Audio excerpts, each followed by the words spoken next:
Yeah, so for each of the characters in the two squads, we've tried to put unique details into both their external physical armor designs, as well as the HUDs that represent them when you're playing from their perspective. And then for some of the characters, we have legendary weapons, like Linda's sniper rifle, and Kelly has a signature shotgun. But not all of the characters have a legendary weapon per se. Some of them use kind of more stock weapons or variants of some of the base weapons that are available, like Fred's using the DMR, for example.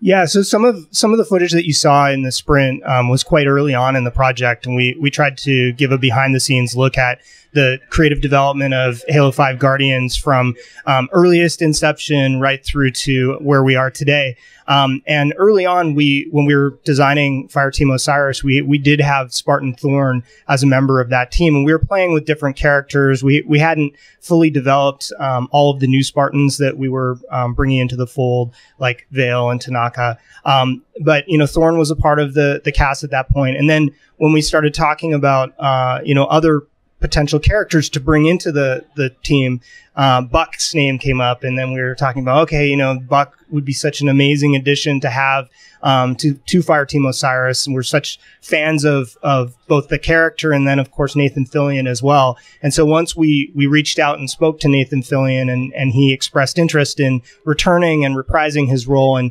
making the leap to become a Spartan, then we knew that we had to have him in the game.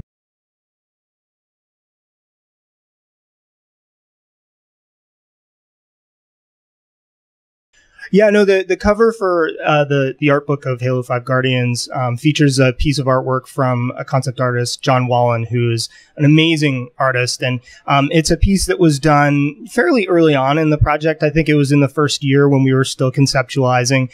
And when he painted that picture, he painted it with Thorn in because he was part of the team at that time. We're not going to change that for the art book. We love the piece, and I think it really stands on its own, and wanted to share that with fans because it's such a beautiful piece of art that John did.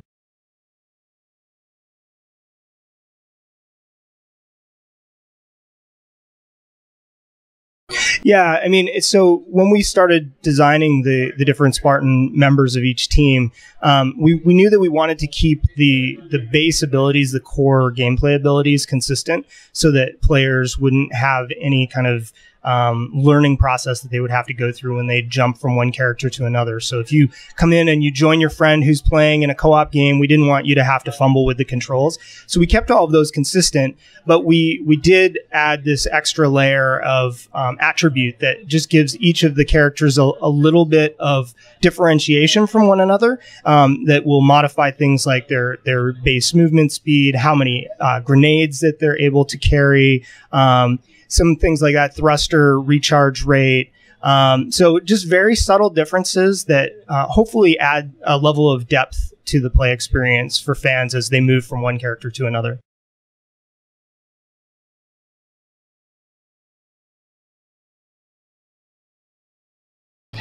My favorite character changes week to week. I love Spartan Vale because she's a brand new character, and she's got such a sense of style, and she's such a badass. But I'm a huge fan of Chief, and of course I love Locke as a new character. So it really kind of depends on my mood at any given time, and I've been playing the game so much along with the team back in Seattle, and so I go through these different phases where I fall in love with one character or another.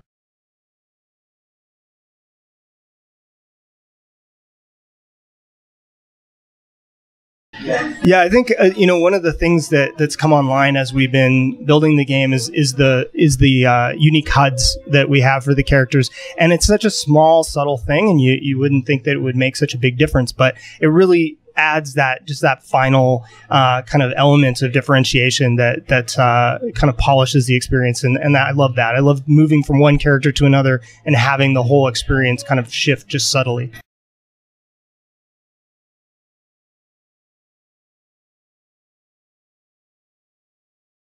So, I mean, we have a number of vehicles that appear throughout the campaign. And you've seen our new vehicle, the Phaeton, which is a Forerunner vehicle that's being introduced for the first time. But we also have variants of other vehicles. So we have variants of the Warthog, of the Mongoose. So there's a lot of differentiation for people to discover throughout the campaign. I don't want to give away any of those secrets, but you'll even see like variant of the Scorpion tank, for example, when you visit one location. So lots of little things for people to discover throughout the campaign.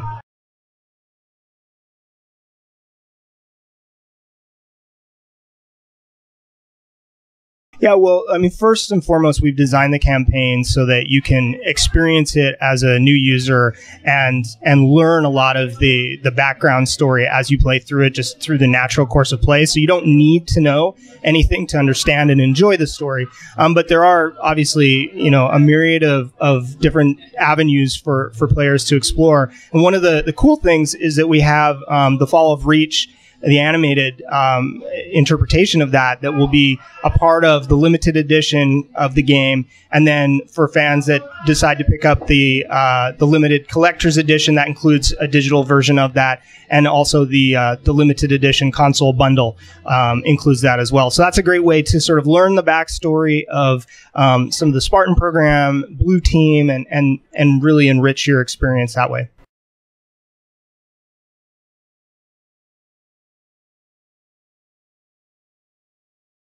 Yeah, I mean, the way that we've approached it is that you shouldn't need to know information that exists outside the game. It may kind of enrich or deepen your experience, but all of the necessary information comes through the course of play. And it's great to be able to have a new character like Spartan Locke, who, through the course of his journey is learning more about Master Chief and exploring his background, because that gives us a natural way to bring it out throughout the course of the campaign.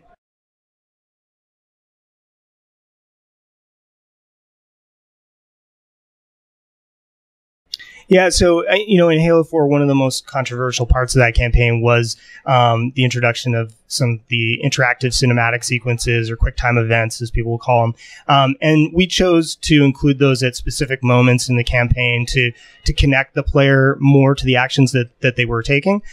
We don't employ those throughout the campaign for Halo 5, although we do try to immerse the player in the different experiences that they're going to have throughout the campaign. We do that with sort of camera movement and shake and things like that, but there's nothing that takes you fully out of the action and forces you into a quick time event per se. That's not part of the design.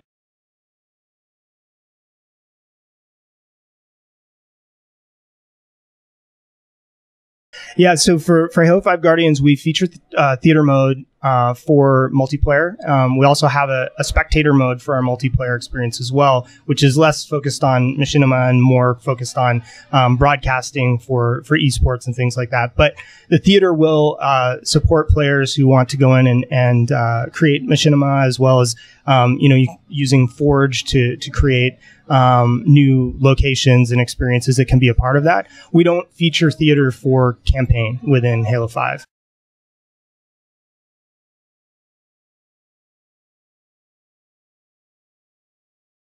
Timmy the Whale is such a popular character at 343. He started out in one map, and then he slowly got populated into, I think he's in at least 4 locations across the game at this point. So people love Timmy the Whale. No plans for a rec card at this point, but I think it's a great idea. I'll bring it back to the team.